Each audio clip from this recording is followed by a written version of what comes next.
Magandang umaga po sa inyong lahat at narito na yung ating latest update as of 5 a.m. sa bagyong si Nando na may kategorya po na isang typhoon, no? At may international name na Ragasa. So sa ating latest satellite images makikita po natin narito yung bagyong Nando at huling namata na sa 610 kilometers silangan ng Tuguegarao City sa lalawigan ng Cagayan. Taglay niya lumakas pa po ito at nasa 175 kilometers per hour malapit sa gitna at pagbugso na nasa 215 kilometers per hour. Ito ay kumikilos pahilagang kanluran sa bilis naman na 15 kilometers per hour. Inaasahan nga natin na patuloy pa nalalakas itong bagyong Nando at posibleng ngayong araw na ito ay maging isang super typhoon ito bago lumapit sa kalupaan, partikular na extreme northern Luzon. Samantala, meron pa po isang super typhoon na po no, na may international name na Niguri. Ito po ay nasa tinatawag nating tropical cyclone information na nasa loob po ng minomonitor natin. Bagamat hindi ito inaasahang magkakaroon ng direktang epekto sa ating bansa. Patuloy pa rin yung pag-iral ng southwest monsoon o habagat na siya magdadala naman ng mga ulap na kalangitan, ng may mga mahinang sa katamtamang mga pag-ulan, partikular na nga dito sa may bahagi po ng Kabisayaan, gayon din sa ilang bahagi ng Mindanao, partikular sa Zamboanga Peninsula, at maging dito sa may bahagi ng Southern Luzon, Bicol Region, kasama Mimaropa, Calabarzon, at Central Luzon. At narito po yung ating latest track ng bagyong si Nando.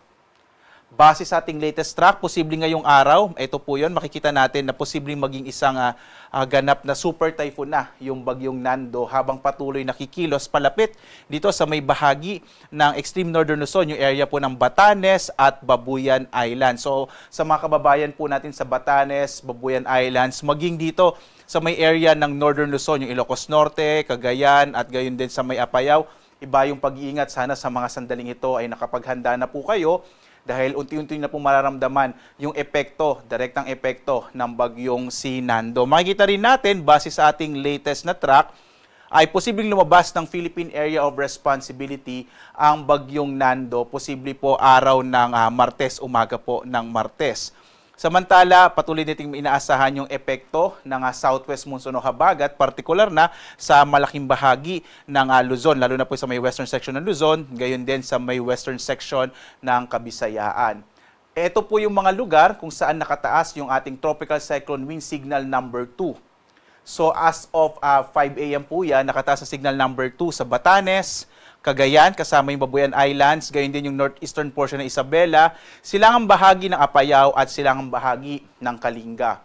Signal number 1 naman ngayon sa nalalabing bahagi ng Isabela, gayon din dito sa may Quirino, kasama yung nalalabing bahagi ng Kalinga, Apayao, gayon din po yung Abra, Mountain Province, at gayon din yung Ifugao, Benguet, dito naman po sa Ilocos Norte, Ilocos Sur, gayon din yung La Union, kasama yung Pangasinan, hilagang bahagi ng Zambales, hilaga at central portion ng Nueva Ecija, kasama din po yung northern and central portion itong Tarlac, at gayon din itong northern and central, gayon din po yung buong probinsya ng Aurora, and northern and central portion ng Catanduanes. Muli po sa mga lugar kung saan nakataas yung signal number 2 at signal number 1, inaasahan natin unti-unting mararanasan yung mga malalakas na pagbugso ng hangin dulot ng bagyong si Nando. Muli po, patuloy kong bibigyan ng diin itong bahagi ng Cagayan, Apayao at Ilocos Norte. Ito po yung direktang maapektuhan po talaga ng bagyong si Nando habang papalapit po sa bahaging ito simula ngayong araw na to. So sa mga kababayan po natin, nakikiusap po ako, sumunod po kayo sa mga tagubilin, lalong-lalo na ng mga local government units. At sana po sa mga sandaling ito ay nakapaghanda na rin po kayo sa nakikita nating malaking epekto nitong bagyong si Nando. Samantala naman, so ito po ay lakas ng hangin. Pagdating naman sa lakas ng ulan, hindi lamang po yung bagyong Nando yung magdadala ng malalakas sa pag-ulan, gayon din po itong hanging habagat. Kaya po ngayong araw, inaasahan na natin yung mga malalakas na mga pag-ulan, maaring maranasan. Magsisimula po ngayong araw dito sa may bahagi ng Cagayan at gayon din sa lalawigan ng Apayao. Dulot naman ng southwest monsoon o habagat, ang bahagi ng Zambales, Bataan, gayon din po itong area ng Cavite, Batangas, Occidental Mindoro, Palawan at Antique, makararanas po ng mga hanggang malalakas na mga pag-ulan sa araw na ito. Kaya posible din yung mga flash floods and landslide dito sa mga nabanggit na lugar, lalong-lalo na po yung mga mabababang lugar. Bukas, araw ng Lunes, mas maraming lugar po ang makararanas ng malalakas na mga pag-ulan, lalo na pinakalalapit na po yung bagyong Nando, araw ng Lunes. Bukas po iyon, no? So bukas, inaasahan natin yung malalakas na mga pag-ulan sa may bahagi ng Ilocos Norte, kasama itong area ng Apayao, Abrac, ayun din sa Cagayan. At makararanas din ng malalakas na mga pag-ulan ng malaking bahagi ng Ilocos Region, Cordillera, Isabela, kasama din sa may Central Luzon, yung Zambales, Tarlac, Bataan, Cavite, Batangas, Occidental Mindoro at Palawan. So bukas po, mag-ingat po yung mga nakatira sa mga nabanggit na lugar. Inaasahan natin yung malakas na mga pag-ulan sa pinagsamang epekto ng bagyong Nando at ng hanging habagat or southwest monsoon.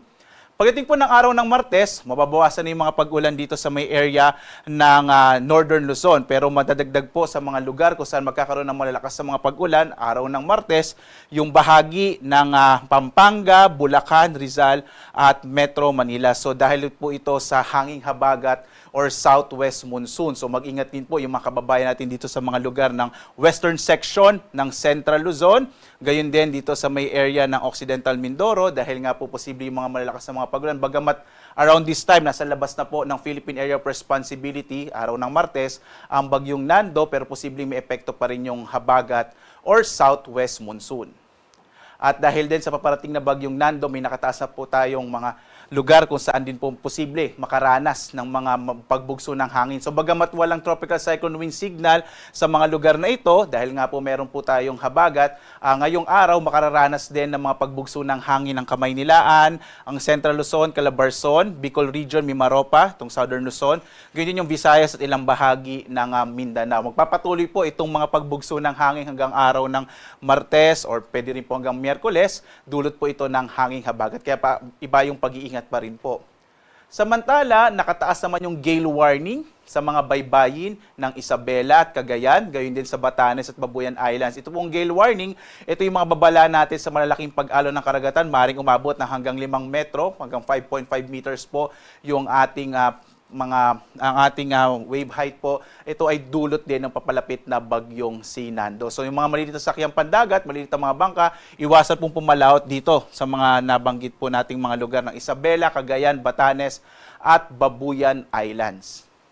Meron din po tayong nakataas na babala po, no? Ito yung storm surge warning, ito po yung daluyong. Pag sinabi nating daluyong, ito yung malalaking hampas ng alon, partikular na sa mga baybayin ng ating bansa, dahil po sa papalapit na bagyong si Nando. Makikita nyo po dito sa ating storm surge warning, itong area ng Batanes at Babuyan Islands, posibleng umabot na hanggang mahigit 3 metro yung palapit po ng mga alon, partikular na sa mga baybayin nitong area ng Batanes at Babuyan Islands, habang yung baybayin po dito sa may area ng Ilocos Sur, Ilocos Norte at Cagayan, kasama yung Isabela, 1 to 3 meters po yung po inaasahan natin na taas ng mga alon sa mga baybay dagat po ng mga nabanggit na lugar. Kaya po sa mga kababayan natin na nakatira malapit sa mga beach at gayon din po dito sa mga malapit po sa karagatan ng mga nabanggit na lugar ay sana po lumayo na po tayo dito dahil inaasahan nga natin habang papalapit yung bagyo ay posible na makaranas tayo ng malalaking hampas ng alon, partikular na